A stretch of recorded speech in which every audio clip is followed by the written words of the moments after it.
Welcome back. Today we'll solve the tea party that killed everyone who attended. Grab your tea and let's dive in. It was a quiet afternoon in St. Mary Mead, one of those deceptively calm days when the village seemed at peace with itself. But even in the most tranquil of places, there are secrets waiting to be uncovered. Secrets that hide behind the brightest smiles and the most innocent of gatherings. And so it was on an ordinary Tuesday that Miss Marple received an invitation to a tea party that, in hindsight, would prove to be anything but ordinary. There would be no laughter, no light conversation that day, only silence, and a deadly mystery that would unravel before the last sip was taken. Chapter 1. The Invitation. Miss Marple had just settled into her favorite armchair by the fire, her knitting needles clicking rhythmically as the evening's quiet descended on the quaint village of St. Mary Mead. The soft glow of the hearth cast shadows on the walls, and the only sound besides the crackling of the fire was the occasional tap of rain against the window. Life, for Miss Marple, was usually simple. A walk in the village, a chat with the postman, and the occasional visit from one of the local families in need of her advice. But as the evening progressed, a small letter slid through the crack of her door, disturbing the usual calm of her routine. Miss Marple paused, setting down her knitting. The handwriting on the envelope was unfamiliar, elegant yet faintly hurried. It was a crisp, expensive-looking paper, and as she peeled it open, a faint whiff of lavender wafted from the note inside. "Dear Miss Marple," it began, "I would be honored if you would join me for a small, intimate tea party at my residence on the 14th of this month. The gathering will include some of St. Mary Mead's finest guests, and I would appreciate your esteemed company. It promises to be a most delightful afternoon." The signature read only, "Margaret Loring." Miss Marple furrowed her brow. The name was familiar, though she could not immediately place it. Margaret Loring was a widow, a woman of substantial wealth who had recently moved into the large manor on the edge of the village.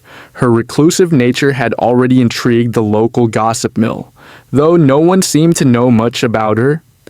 A woman with an expensive home, an air of mystery, and now a tea party invitation. Miss Marple had never been one to shy away from an invitation, especially not one so carefully written. She had always believed that the key to understanding people lay in observing their social interactions. A tea party, after all, would provide the perfect stage for hidden motives to surface. She sat back, contemplating. An intimate tea party indeed, she mused to herself. But what sort of gathering would require my attendance? Though the invitation was phrased with charming formality, something about it struck her as slightly off. It wasn't the phrasing nor the tone. It was something deeper, a feeling, like the faintest touch of a cold draft in a warm room. Miss Marple trusted these instincts far too much to ignore them. Her mind was already buzzing with possibilities as she reached for her shawl. There was no harm in attending, of course. In fact, it might be quite interesting.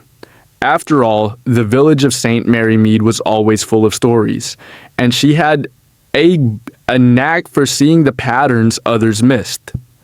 The 14th of the month arrived with the usual springtime softness, the air still and thick with the promise of rain. The manor house, a towering structure of ivy-clad stone, stood at the edge of the village. As Miss Marple approached, she was greeted by the soft sounds of classical music emanating from an open window. Upon entering, Miss Marple was immediately struck by the house's opulence. The grand hall was adorned with portraits of aristocratic forebears, their eyes following her every step. The air smelled faintly of polished wood and something floral. Perhaps the scent of the lavender that had accompanied her invitation. Miss Marple, so glad you could make it," came a voice from the top of the staircase. A tall, elegant woman descended with the grace of someone used to being admired. Margaret Loring was exactly as Miss Marple had imagined, composed, with an air of quiet authority. She was dressed in a perfectly fitted gown of pale green silk, the fabric shimmering softly in the dim light of the grand foyer. "You must forgive me for the informal invitation," Mrs. Loring continued. "I trust you understand the difficulty of coordinating a proper event. But I do so enjoy the company of the village, and I knew you'd appreciate a more private gathering." Miss Marple smiled politely, her sharp eyes already taking in every detail of her host's demeanor. "Of course, Mrs. Loring. It's very kind of you to include me." Margaret led Miss Marple into the drawing room, where the other guests had already gathered. Miss Marple took her time to survey the room, her mind at work even as she offered polite greetings to the others. There were 6 people in total, a mix of older villagers and 1 or 2 more distinguished faces that Miss Marple did not immediately recognize. A man in a navy suit with graying hair, his wife, a socialite type, and a younger woman who looked terribly out of place, as though she had been dragged into the gathering against her will. As Miss Marple made her way to the table, she noted that everything was arranged with precision. The china was fine, the silver polished to perfection, and the tea itself smelled faintly of jasmine, the perfect setting for a scandal or a secret. Just as the conversation began to lull and the tea was served, Miss Marple caught a glimpse of something in the corner of the room.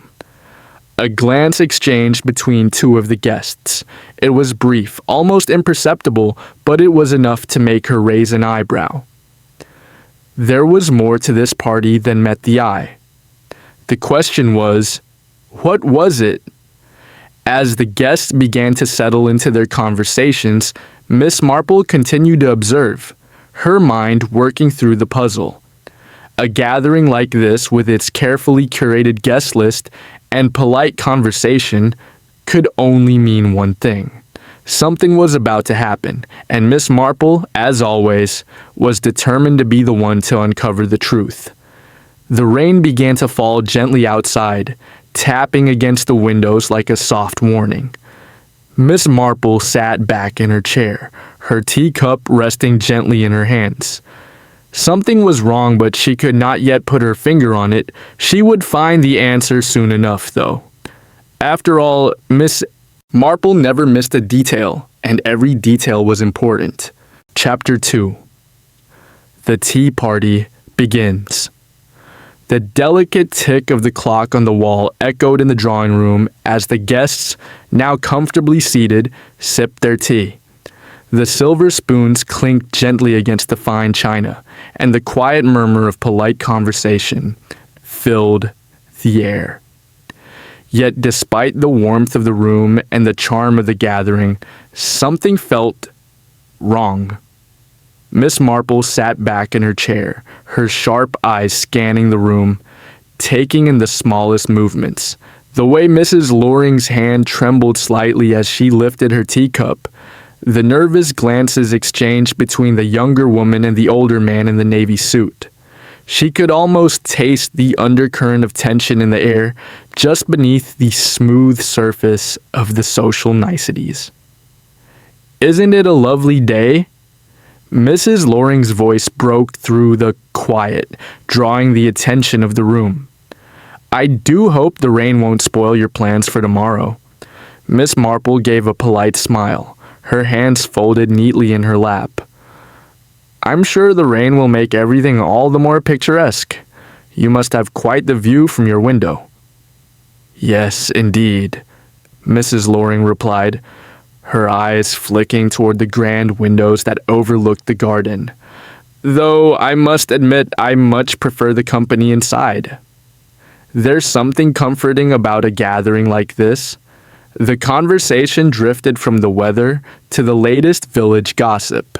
The guests spoke of the upcoming harvest festival, the renovations to the old chapel, and the occasional remark about the eccentricities of some of the village's inhabitants. Miss Marple observed it all with a practiced eye, but her mind was elsewhere. She couldn't shake the feeling that there was something lurking behind the carefully chosen words of each guest, something hidden beneath the surface of their smiling faces. She turned her attention to the young woman sitting across from her, a pale, nervous-looking creature who had barely touched her tea. She had been introduced as Miss Eliza Bennet, the daughter of a local landowner.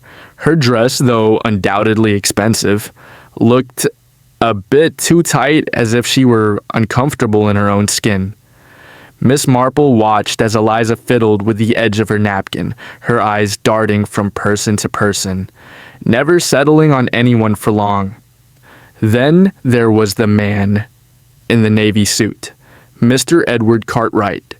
He had introduced himself with a firm handshake and a polite smile, but there was something about his eyes that made Miss Marple uneasy. They were calculating, almost too watchful. He seemed to be taking stock of every person in the room, as if he were analyzing each one for something. His wife, a pale, delicate woman named Margaret, sat beside him, her hands clasped in her lap, her gaze distant as if she were lost in thought. As the tea continued to flow, Miss Marple found her attention drawn to a conversation between the older man, Mr. Cartwright, and Mrs. Loring. They were speaking in low voices, just loud, enough for Miss Marple to catch fragments of their words. "I understand you've been busy with your investments, Mrs. Loring," Mr. Cartwright said, his tone smooth but calculating. "I must admit I find your ventures quite intriguing." Mrs. Loring's smile faltered for a fraction of a second before she recovered, taking a slow sip of her tea. "Oh, you know how it is, Mr. Cartwright. Business is always changing, always evolving. One must stay ahead of the curve." Ms. Marple's ears pricked at the mention of business. She knew enough of the village's affairs to know that Mrs. Loring wasn't exactly a part of the local farming community. In fact, her sudden wealth and move to St. Mary Mead had raised many an eyebrow. Some said she had come into her money through inheritance, while others whispered that it was from a more dubious source. But no one really knew, and Mrs. Loring had expertly kept her past hidden, always focusing on the present. As the conversation drifted, Miss Marple's attention shifted to the older woman sitting at the far end of the room. She was Mrs. Helena Fitzwilliam, a longtime resident of the village and known for her sharp wit and no-nonsense attitude. She had been a widow for several years and had raised her children with the same stern discipline that she applied to every aspect of her life. Yet even she seemed unnerved today, her eyes darting occasionally to the door as though she expected someone to walk in at any moment. "Miss Marple, I do hope you're not finding the tea too strong." Mrs. Loring's voice interrupted her thoughts, bringing her focus back to the present. "Oh, not at all, thank you," Miss Marple replied with a smile. "It's quite lovely." But as she spoke, she noticed the faintest tremor in Mrs. Loring's hand. Was it just the weight of the moment, or was there something more to it? Miss Marple couldn't help but wonder. The tea party continued, with the conversation ebbing and flowing like a slow, steady tide. But Miss Marple's mind was racing, sorting through the subtle clues, the faint impressions left by each word and gesture. She had a feeling that something was about to unfold in this very room, something that would change the course of the afternoon entirely. And then, just as she was about to excuse herself to explore the garden, the first scream rang out. It was a high-pitched, chilling sound, cutting through the polite murmur of conversation, like a knife. Miss Marple froze, her heart skipping a beat. The guests in the room stiffened, their faces turning pale. The scream echoed through the manor, sending a ripple of panic through the gathering. Mrs. Loring was the first to rise, her face pale. "What on earth?" Miss Marple stood, her mind already on alert. She moved toward the sound, her every instinct telling her that something terrible had just happened. The guests followed in a nervous, disorganized manner, their footsteps quick and uneasy. The source of the scream came from the far corner of the manor, a small sitting room near the back. There, sprawled across the floor, was one of the guests, a man who had introduced himself earlier as Mr. Frederick Dunlop, an elderly gentleman with a white beard and a gentle demeanor. He was lying on his back, his eyes wide and unseeing, his hands clutching at his throat. The tea, Miss Marple noted, was spilled across the floor, staining the delicate carpet in a pattern that looked almost deliberate. She stepped closer, her mind already working through the possibilities, even as the other guests crowded around the body in a dazed panic. A poisoned cup of tea. Miss Marple's heart sank, but her face remained composed. This was no accident. This was no simple mishap. Someone had planned this. And in that moment, she knew that this tea party was far from the innocent gathering it appeared to be. The game had begun, and Miss Marple was determined to uncover the truth. Chapter 3. The First Death. The atmosphere in the manor had shifted instantly. What had begun as a quiet, intimate tea party was now tainted with an unsettling, palpable dread. The other guests stood frozen around Mr. Frederick Dunlop's lifeless body, their faces pale with shock. Mrs. Loring, her earlier poise completely shattered, was trembling slightly, her hand clasped over her mouth as she looked down at the man sprawled on the floor. Miss Marple moved quickly, her mind already working through the details, her keen sense of observation sharper than ever. She kneeled by the body, her eyes scanning the room for any sign of disturbance, any clue that might explain the tragic scene before them. "Is he?" Mrs. Loring whispered, her voice barely a breath, as though she feared speaking the words out loud. "Yes, Mrs. Loring," Miss Marple said quietly, her tone calm but firm. "He's dead." The other guests murmured, their voices full of confusion and fear. Miss Marple stood up slowly, her eyes sweeping over them, noting the varying expressions of shock, fear, and, in some cases, guilt. Mr. Cartwright was frowning, his arms crossed tightly over his chest, his jaw set. Eliza Bennet looked as though she might faint, her face pale and strained. The others were too stunned to do much more than stare at the body, unsure of what to do next. But Miss Marple had no such hesitation. She looked toward Mrs. Loring, who was still standing in the doorway, her eyes wide with disbelief. "Mrs. Loring, please call the police," Miss Marple said, her voice steady. "And make sure no one leaves. We need to preserve the scene." Mrs. Loring nodded, her fingers shaking as she reached for the telephone on a nearby table. "Of course, Miss Marple," she said softly, her voice thick with emotion. I'll call them right away."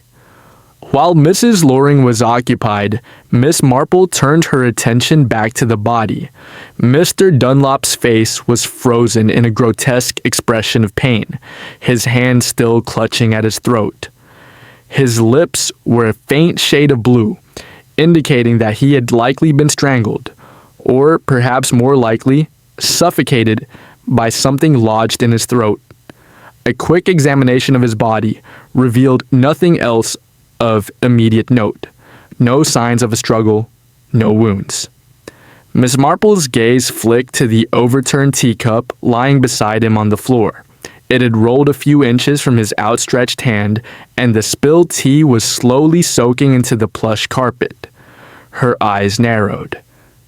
"Poison," she muttered to herself, her mind already piecing the situation together. Mr. Dunlop had been drinking his tea when the fatal event had occurred, but it wasn't the tea that had caused his immediate collapse. No, the poison had to be something else. A hidden substance, something lethal, introduced into the tea beforehand. Her mind worked with methodical precision as she turned her attention back to the other guests. Their reactions were telling. Mr. Cartwright was now standing rigidly, his face grim. He glanced toward the body, his lips tightening as he let out a long sigh. Miss Marple's eyes flicked to his hands, which were clenched into fists. He was trying to appear calm, but his tension was evident. Beside him, his wife Margaret appeared dazed, her hand resting lightly on his arm, as though she were seeking comfort. Eliza Bennet was visibly shaken, her hands trembling as she gripped the arm of the chair she had been sitting in. Her wide eyes flickered nervously to the body and then to Miss Marple, as though hoping for reassurance. But there was no comfort to be found here, not yet. Miss Marple turned her gaze to the others in the room. Helena Fitzwilliam was standing a little farther back, her arms crossed tightly over her chest. She looked as though she were trying to appear composed, but the slight quiver in her chin betrayed her nervousness. The older woman was known for her stoic nature, and her obvious unease was out of character. "Is it possible?" Mr. Cartwright began in a low voice, breaking the tense silence. "That this was just a terrible accident?" Miss Marple glanced at him, her eyes sharp and assessing. "I'm afraid not, Mr. Cartwright," she said, her voice calm but carrying an underlying steel. "It seems clear that Mr.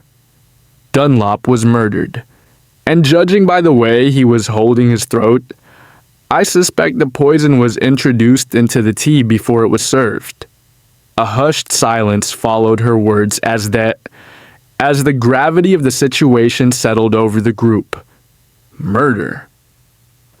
The word hung in the air like a cloud, heavy and ominous. Mrs. Loring finally returned, her face pale and her voice shaky as she spoke into the phone. "Yes, it's true. We need the police. A guest is dead." She paused, listening to the voice on the other end. "Yes. We'll wait. No one is to leave." Once the call was made, she put the receiver down with a shaking hand and turned back to the group.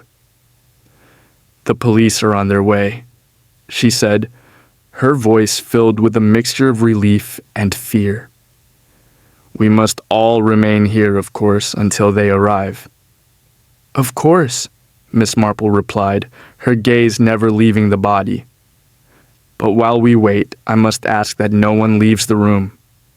We have no way of knowing who the murderer might be yet." As the guests murmured their reluctant agreement, Miss Marple stepped closer to the body again, her mind racing. The poison had been administered skillfully, likely in the form of a tasteless substance.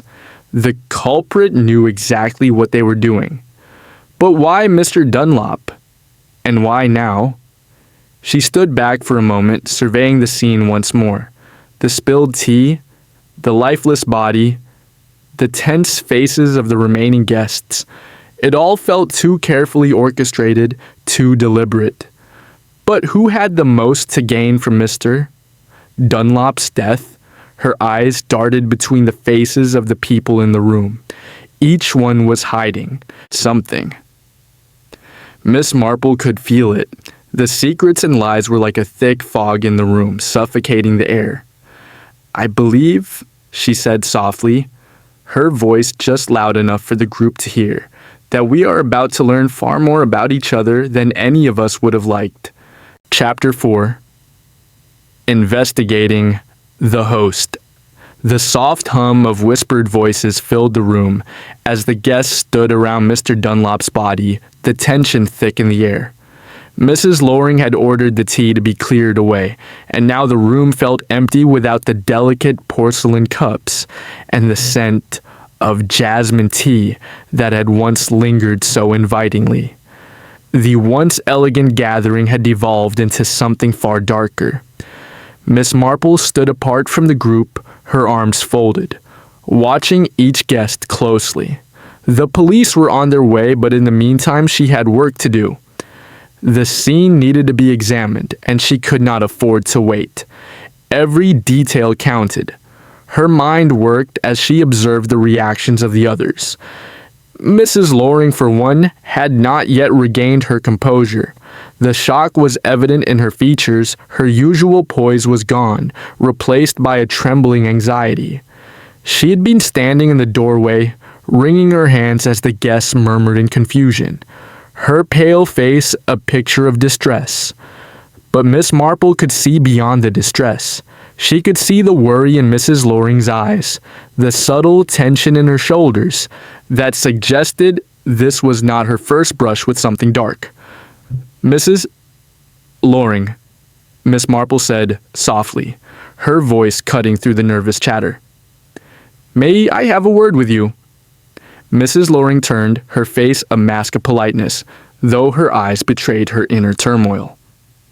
"Of course, Miss Marple," she replied, though her voice quivered slightly.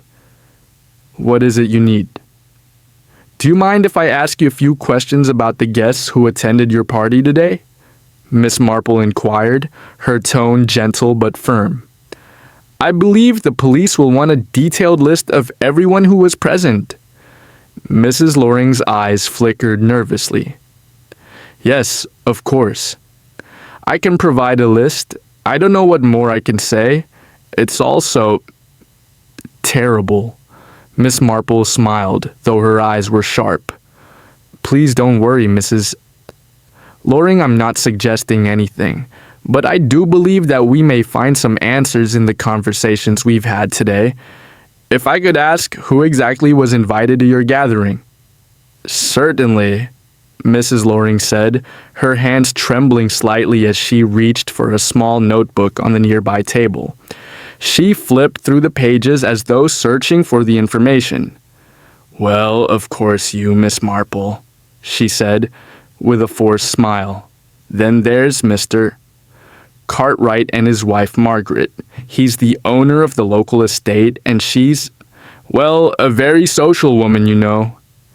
Then there's Miss Eliza Bennet, the daughter of Mr. Bennet, the landowner, Frederick Dunlop, who—" She faltered for a moment before continuing, "who, unfortunately, is no longer with us."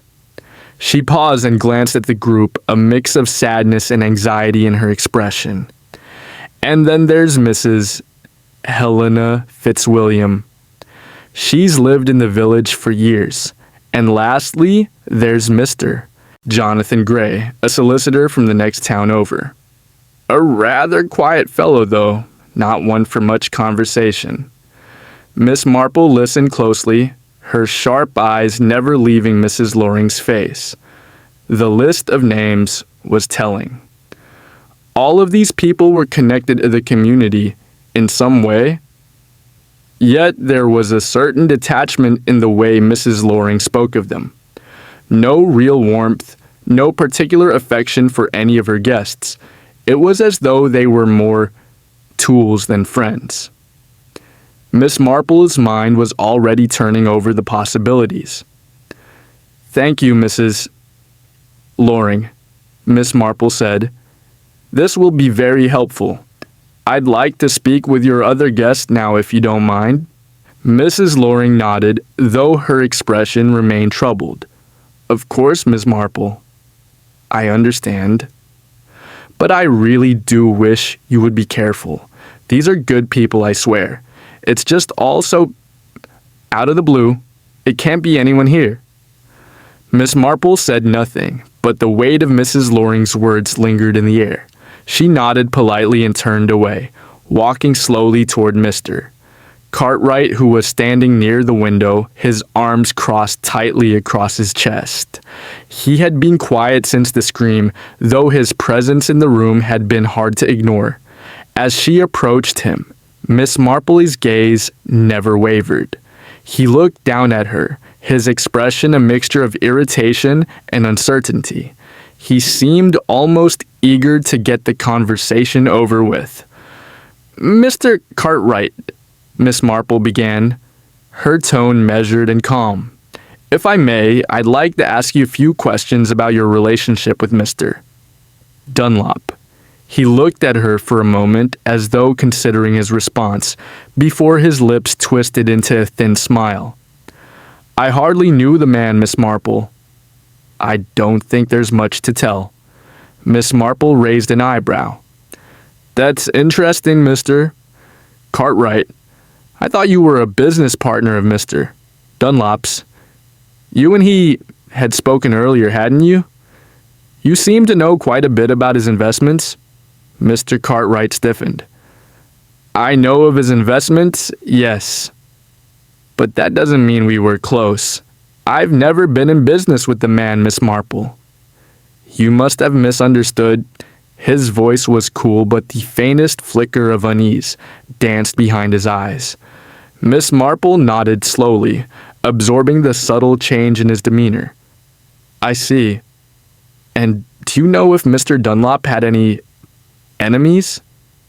Anyone who might have had a reason to harm him?" Mr. Cartwright hesitated, his jaw tightening. "I'm sure you're well aware, Miss Marple, that in business there are always rivalries.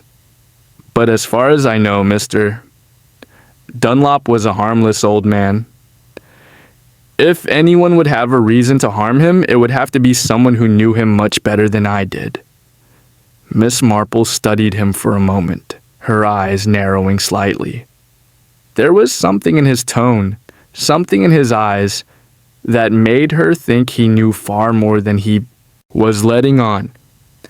"Thank you, Mr. Cartwright," she said softly, her voice almost a whisper. "I appreciate your cooperation."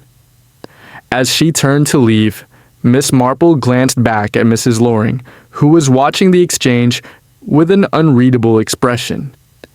There was something in the way she watched Mr. Cartwright, something that suggested she knew far more about his connection to Mr. Dunlop than she was willing to admit. Next, Miss Marple approached Eliza Bennet, who was sitting quietly in a chair near the fireplace, her hands clasped tightly in her lap. Her face was pale and her eyes were wide, as though she were still in shock. "Miss Bennet," Miss Marple began, her voice gentle but probing. "I'm afraid I must ask you some questions, though I understand this must be difficult." Eliza nodded, her eyes not meeting Miss Marple's. "Yes, of course." "Anything I can do to help?" Miss Marple paused, then spoke again. "What was your relationship with Mr. Dunlop, Miss Bennet? You seemed quite nervous when you saw his body." Eliza's hands trembled in her lap, but she kept her gaze fixed on the floor. I didn't know him well," she said softly. "He was an acquaintance, but that's all. I don't know why I reacted the way I did. It's all so sudden." Miss Marple nodded, her expression thoughtful. "I see.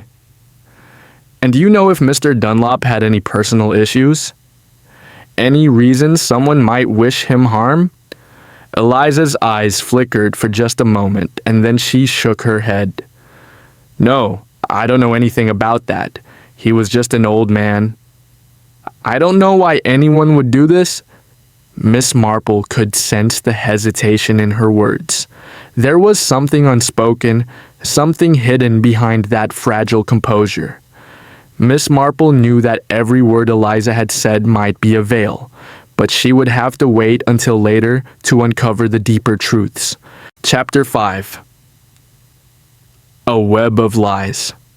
The tension in the drawing room was suffocating, as if the very walls of the manor had closed in, trapping its inhabitants within their own lies. Miss Marple stood by the window, her gaze fixed on the rain that had begun to pour down in heavy sheets outside. The weather, once gentle and promising, now seemed a reflection of the storm brewing inside the manor. The body of Mr. Frederick Dunlop had been removed, but his presence lingered in the room like a ghost, silent, unseen, but ever present. The police had yet to arrive, leaving Miss Marple to weave through the ever-tightening threads of the mystery. The guests had been gathered together by Mrs. Loring, who insisted on keeping them in the same room, though it was clear that the unease was palpable. Conversations were kept to a minimum, most of the guests too shaken to speak, while a few, like Mr. Cartwright, seemed too careful, too controlled in their responses.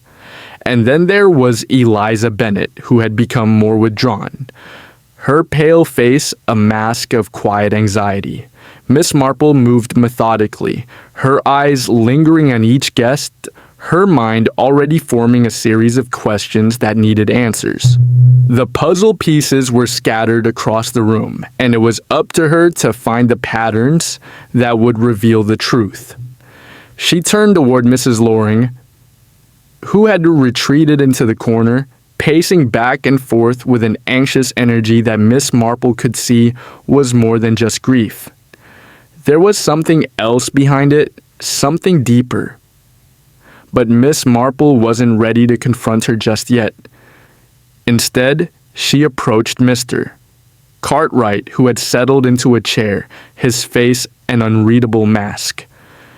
"Mr. Cartwright," Miss Marple began, her voice as calm as ever. "I wonder if you might tell me more about your relationship with Mr. Dunlop. You mentioned earlier that you were only acquainted with him, yet your reaction seemed more invested than you let on." Mr. Cartwright's eyes flickered, just for a moment, before he regained his composure. "I don't see what more there is to say, Miss Marple. We were business acquaintances, nothing more. I told you earlier, I barely knew the man." Miss Marple's eyes narrowed as she took a step closer, her gaze piercing. "And yet, you were quite concerned about his investments, were you not?" she asked, her tone soft but deliberate. "What kind of business did Mr. Dunlop engage in? Was it perhaps something more lucrative than you let on?" Cartwright's jaw tightened, and Miss Marple saw the subtle twitch in his hand as he clenched his fingers into a fist. "I've already told you, Miss Marple, that I don't know anything about his personal affairs. But if you must know, there were rumors about Mr. Dunlop's business dealings. He was a man with a lot of money, and not all of it came from the most reputable sources." Miss Marple tilted her head, watching him closely. His defensiveness was telling. "Interesting," she said softly. "Very interesting. And do you believe, Mr. Cartwright, that someone would have wanted to kill him over these rumors?" Cartwright hesitated for a moment, and his gaze flickered toward Mrs. Loring, who had stopped pacing and was now looking at him intently. The brief exchange of glances was enough for Miss Marple to know that she was beginning to unearth something important. But before she could press further, Eliza Bennet suddenly interrupted, her voice shaky and her eyes wide. "Mr. Cartwright is right," Eliza said, her voice rising a little too quickly. "I don't know anything about his business, but..." She faltered, biting her lip as though she were about to say something she hadn't meant to. "But I do know something. Something strange about his dealings. I overheard him talking to Mrs. Loring about an investment opportunity, something that could have ruined him if it didn't pay off." All eyes turned toward Eliza, and Miss Marple's heart skipped a beat.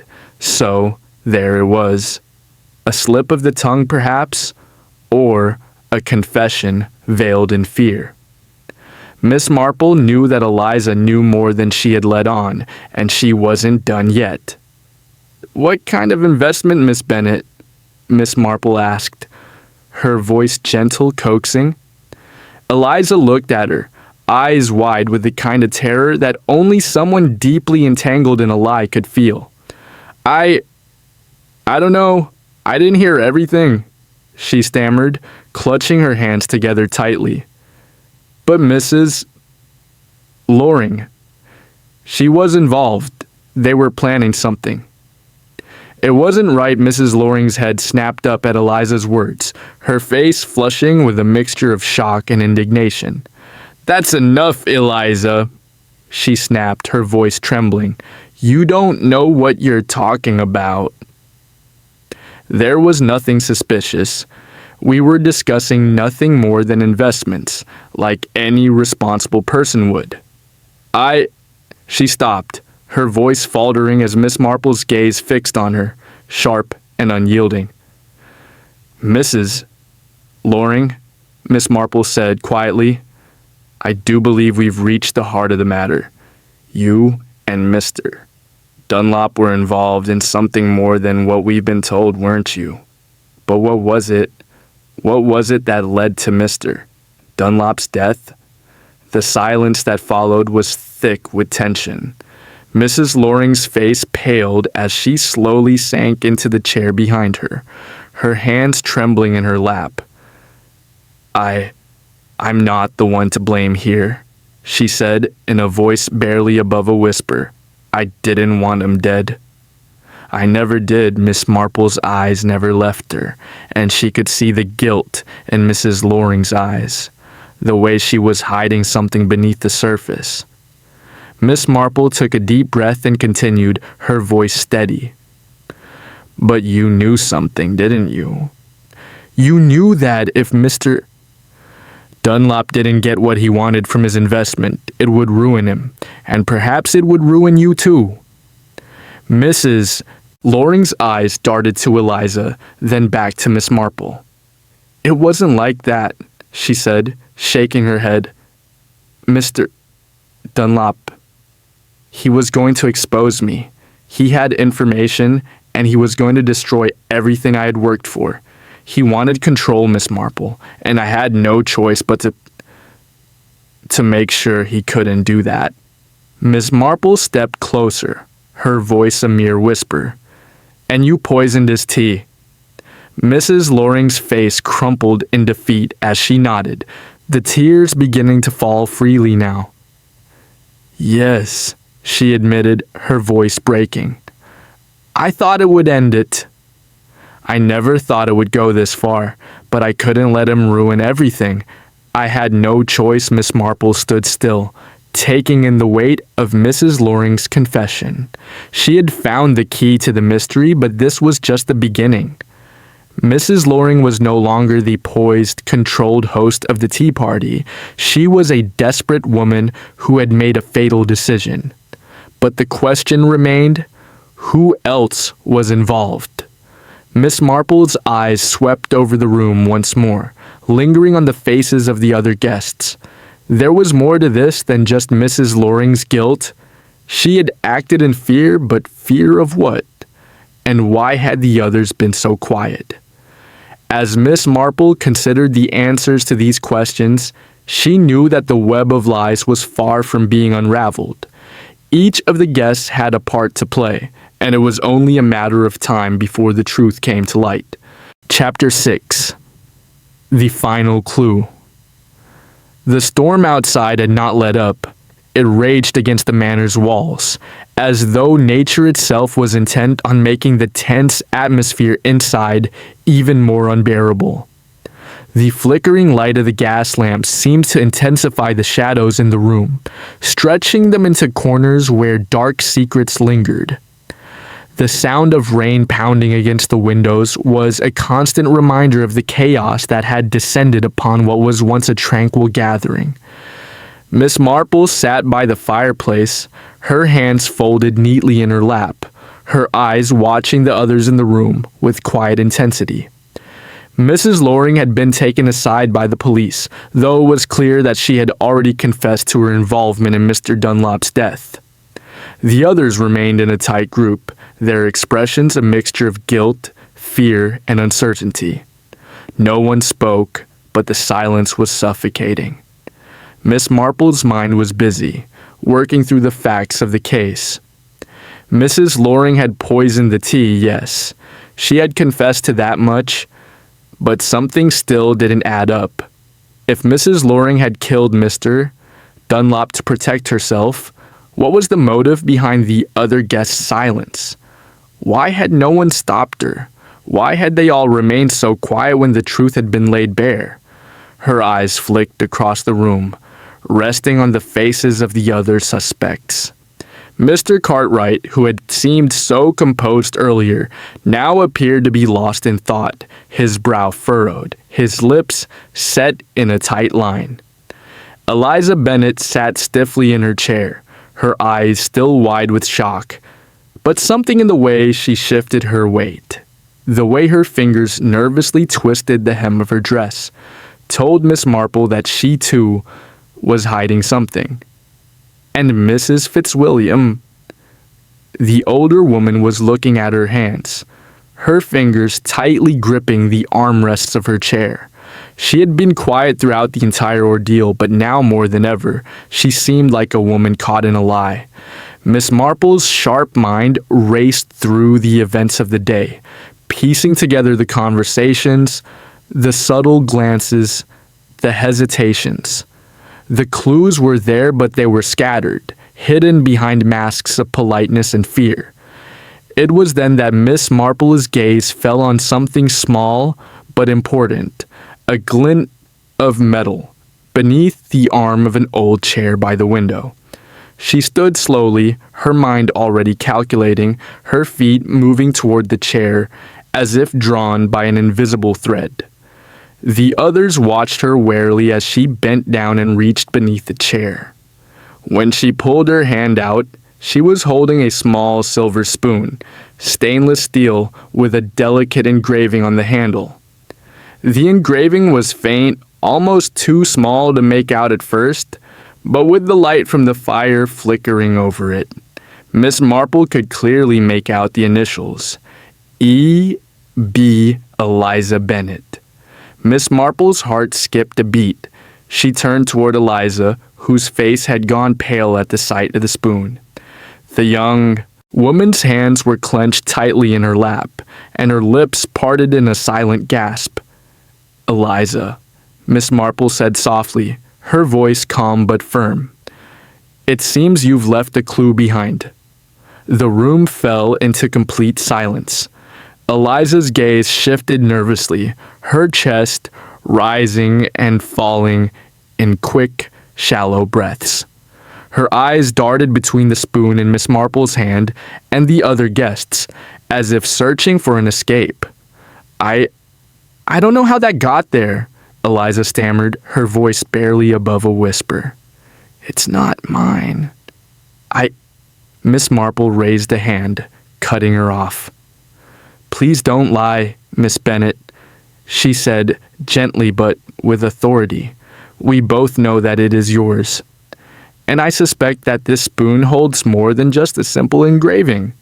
She turned the spoon over, revealing a faint residue of something white, a powdery substance that had been left behind when the spoon had been wiped clean, but not entirely.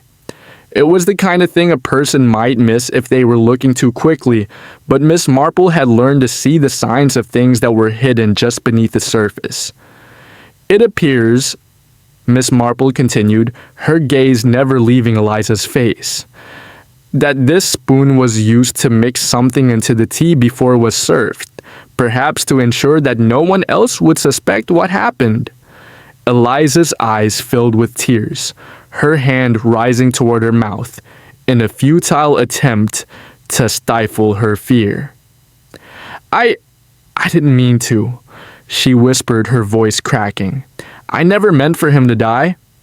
The others in the room shifted uncomfortably, their eyes moving from Miss Marple to Eliza. Mrs. Loring, who had been watching the proceedings quietly, spoke up, her voice laced with disbelief.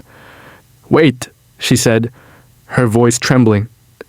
"Eliza, why would you—" Eliza's head snapped toward Mrs. Loring, her face twisting in anguish. "I didn't have a choice," she cried, her voice breaking. "Mr. Dunlop was going to ruin my family. He He had proof that my father was involved in a fraudulent scheme. He was going to expose us, everything. My father would have gone to prison. I couldn't let that happen. She dropped her head into her hands, sobbing uncontrollably. I didn't mean for it to go this far. I just thought if I could stop him for a little while, just delay the investigation. But I never thought he'd actually die. The revelation hit the room like a thunderclap, and for a moment, no one spoke. Eliza's confession hung in the air, thick and heavy, as the weight of her actions settled on the others. Mrs. Loring looked both shocked and disgusted, while Mr. Cartwright's expression darkened. He glanced at Miss Marple but said nothing, his lips pressed together in a thin line. And how did Mr. Dunlop plan to ruin your father, Miss Bennet? Miss Marple asked, her voice quiet but insistent. Eliza wiped her eyes, her hands trembling. He had proof, documents, ledgers, things that would have implicated my father in a massive investment scam. He was going to take them to the authorities. He was going to destroy everything. Mrs. Loring took a slow, cautious step toward Eliza. You didn't kill him because of your father. You did it because you were afraid. Eliza's eyes met Mrs. Loring's for the first time. The fear in her gaze was palpable, but there was also something else, something darker. I did it because I was terrified of losing everything, Eliza whispered, her voice barely audible. Miss Marple watched the exchange, her mind processing everything. The motive had become clear: fear, desperation, and the instinct to protect one's family at all costs. But there was more. She could see the strings that connected Eliza to Mrs. Loring, to the poisoned tea, and to the secret that had been hidden beneath the surface all along. I think we've uncovered everything we need to know, Miss Marple said, standing up slowly and turning to face the others. The web is now clear. Eliza Bennet's actions were driven by fear, but she was not the only one who had something to hide. The guests in the room shifted uneasily as Miss Marple's words hung in the air. She had not finished. There was more to unravel. Mrs. Loring, Eliza, and the others were tangled in a complex web of lies and deceit. But Miss Marple could see the truth now, all of it. Her eyes flicked to each guest, as if searching for the last missing piece. Chapter 7. Confrontation. The room was heavy with silence, the weight of the truth pressing down on everyone present. Eliza Bennet sat in her chair, her shoulders slumped, her face hidden behind her trembling hands. Mrs. Loring stood across from her, her expression unreadable, though the flicker of guilt that passed through her eyes suggested she knew more than she'd let on. Miss Marple stood between them, her presence calm, unwavering, like a sentinel in a storm. The rain outside was relentless, its rhythm now almost in sync with the tension inside the room. Miss Marple had gathered all the pieces. The confession had come from Eliza, but the story didn't end there. She had heard enough to know that while Eliza had played a key part, the whole situation was far from simple. Someone else had a hand in this. The strings of manipulation, fear, and betrayal tangled too tightly for just one person to bear the blame. Miss Marple turned her gaze toward Mr. Cartwright, who had been standing in the corner, arms folded across his chest, his face an unreadable mask. His eyes met hers, and for the briefest moment, she saw the smallest flicker of guilt pass through them. But just as quickly, it was gone, replaced by that familiar mask of indifference. Mr. Cartwright, Miss Marple said, her voice steady but cutting through the thick silence like a knife. Would you care to explain your involvement in all of this? The room fell even quieter as all eyes turned toward him. For the first time since the interrogation began, he seemed rattled. His jaw tightened and he shifted uncomfortably on his feet. "I have no idea what you're talking about, Miss Marple," he said slowly, his voice a little too controlled. "I told you, I barely knew Mr. Dunlop. I wasn't involved in any of his business dealings, and certainly not in this tragedy." Miss Marple observed him closely, noting the subtle shift in his posture, the way his hand clenched tighter with every word, the small telltale signs of discomfort. He was lying. "Oh, I think you do know more than you're letting on," Miss Marple replied coolly. "You see, Mr. Cartwright, while Eliza's motive was born of fear, your motives are far more complex." Cartwright's gaze flicked to the others in the room, his eyes darting to Mrs. Loring, who was now standing at a distance, her hands clasped tightly in front of her. He cleared his throat, unwilling to be pinned down. "I don't know what you mean." "I had nothing to do with Mr. Dunlop's death." Miss Marple smiled, but there was no warmth in it. "I think you had everything to do with it." She took a step forward, her voice soft but full of authority. "You and Mrs. Loring, Mr. Cartwright, had a great deal in common. The fear of losing your status, your wealth. And what better way to ensure that than by controlling Mr. Dunlop's involvement in your, shall we say, investments?" The room grew colder, and the air thickened with tension. Miss Marple glanced at Mrs. Loring, her gaze pointed. "Isn't that right, Mrs. Loring? You and Mr. Cartwright were working together all along, weren't you? The business dealings, the investments, it was all a carefully orchestrated plan. A plan that you both used to silence Mr. Dunlop before he could expose your secrets." Mrs. Loring's face went white, her lips trembling as she took a step back. I don't know what you're implying, Miss Marple," she stammered, her voice barely above a whisper. But Miss Marple wasn't finished. "Oh, you know exactly what I'm implying. Mr. Dunlop was a threat to both of you. He had documents, ledgers, things that could have ruined your entire operation. Eliza, of course, was the perfect pawn to do your bidding. But when things went too far, when Eliza didn't just delay the inevitable, but ended up killing Mr. Dunlop, you both knew you had to cover your tracks." Eliza raised her head slightly, her tear-streaked face filled with a mix of shame and terror. I never meant for him to die. I thought I could stop him. I didn't want him dead." "Of course you didn't, Miss Bennet," Miss Marple said gently but with an edge of firmness. "But you acted in fear, and fear clouded your judgment. You thought you could stop him, delay the inevitable. But in doing so, you became part of something much darker. And now, here we are. You, Mrs. Loring, Mr. Cartwright, you're all complicit."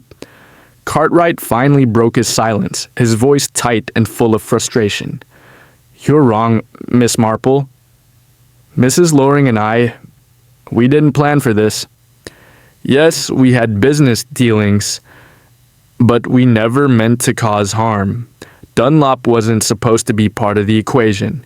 His death was a mistake, a misunderstanding. We never intended for him to be killed."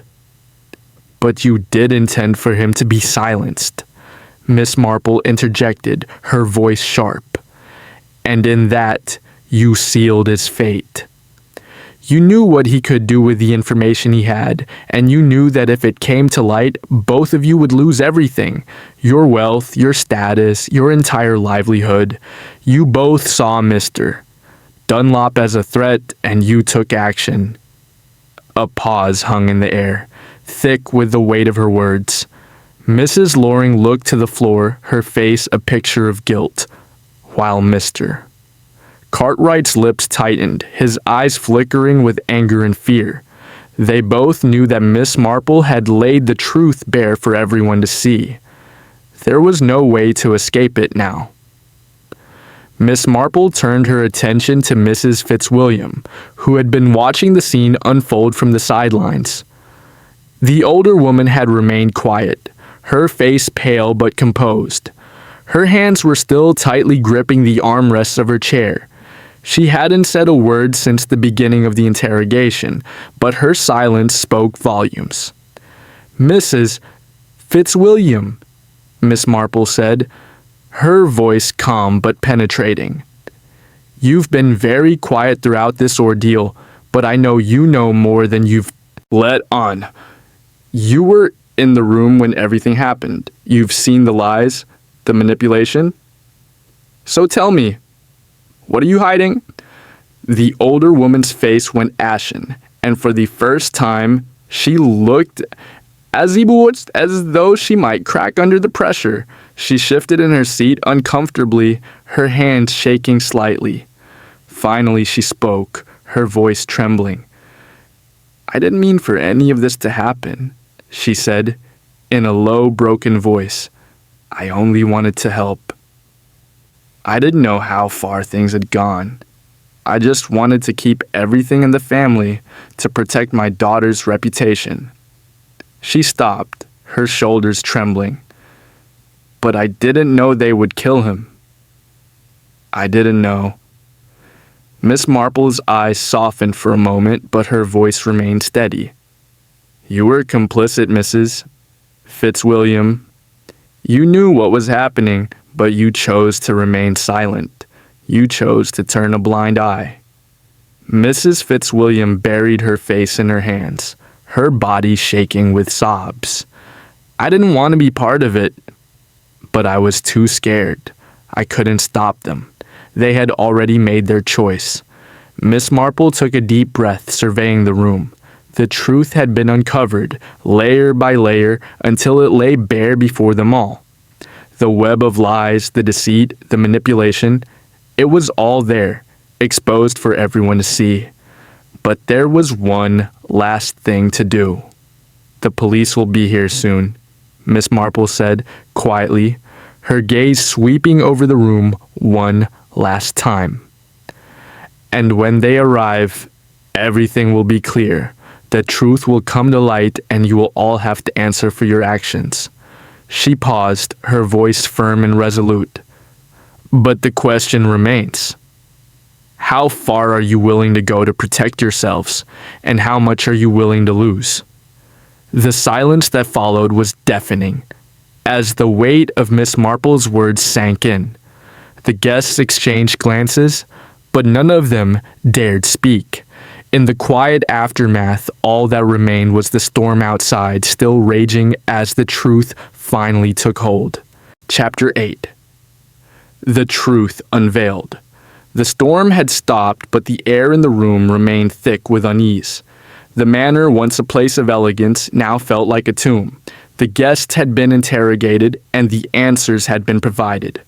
The weight of guilt hung over them, each person knowing that the truth was out, but still too fearful to fully comprehend the consequences. Miss Marple stood in the center of the room, her sharp mind piecing everything together, but something was still amiss. Everything seemed to be in its place. Until now.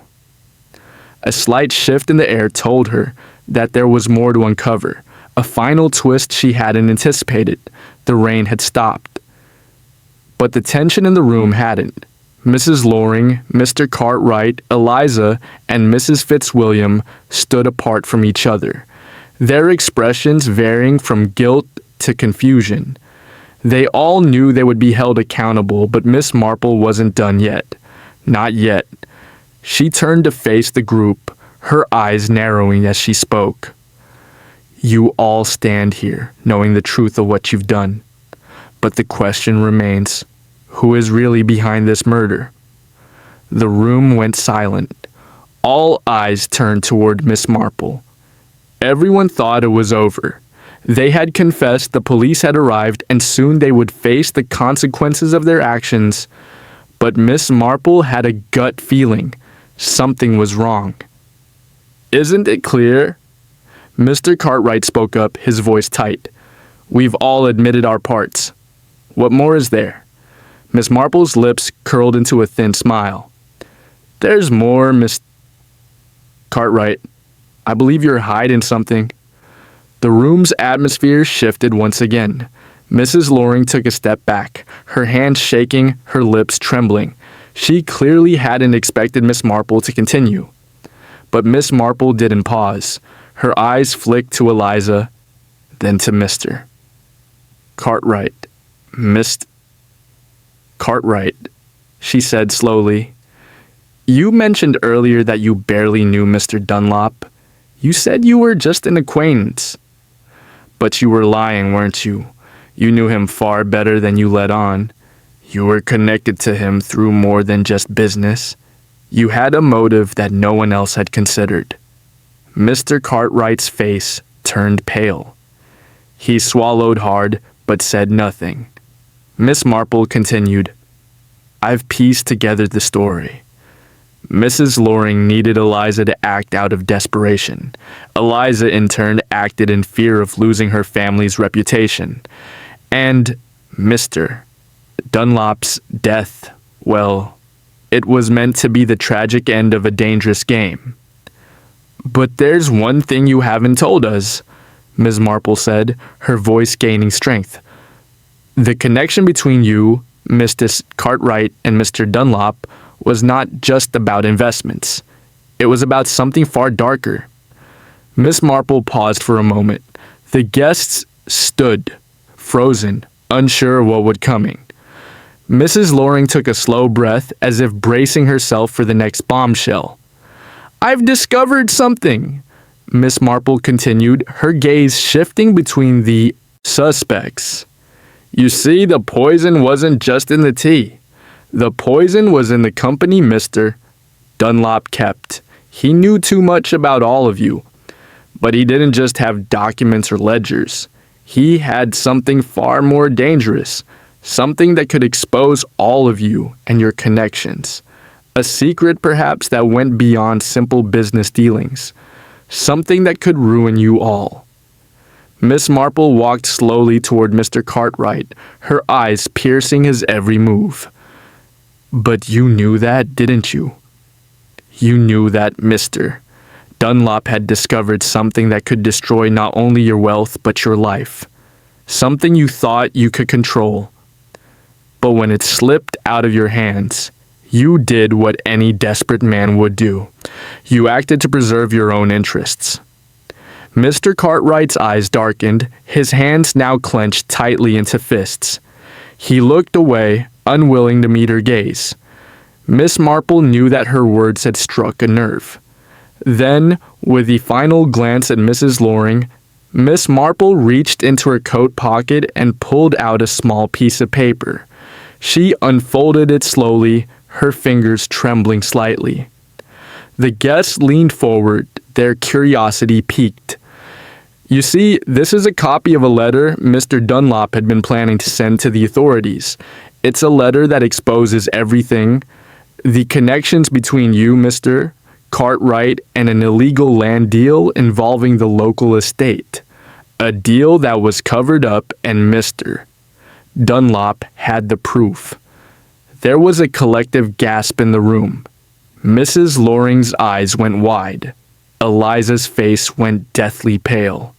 Miss Marple's voice dropped to a near whisper as she looked at Mr. Cartwright. "And the only way to stop him from exposing you was to kill him. You thought it would solve everything. But in your desperation, you didn't realize that your involvement would be discovered." Mr. Cartwright stood frozen, his lips pressed together tightly. The fear in his eyes was unmistakable. The truth was now undeniable, and he could no longer hide behind lies. "You see, the true motive wasn't just about Mr. Dunlop's business dealings. It was about controlling the past and the future. It was about eliminating the one person who had the power to bring everything crashing down. Mrs. Loring opened her mouth to speak, but was silenced by Miss Marple's stern look. And that, ladies and gentlemen, is the final piece of the puzzle, Miss Marple said, her voice resolute. It was never about the tea. It was about the people behind it. You were all trapped in a web of your own making, and now the truth has come out. The room was silent for a long time. The guests were too stunned to speak, their eyes flicking nervously from one to the other. The final truth was out, and Miss Marple had uncovered not just the crime, but the real reason behind it all. The police officers moved toward the group, signaling that it was time to make their arrests. The guests, now fully exposed, had no more lies to hide behind. The consequences were inevitable. Miss Marple stood still, her hands folded neatly in front of her, her gaze turning toward the window. The rain had stopped, and for the first time that evening, the stars shone clearly through the night sky. It was a quiet, serene moment, a moment for reflection. The truth always comes out in the end, Miss Marple whispered to herself. And sometimes it takes a little longer than expected.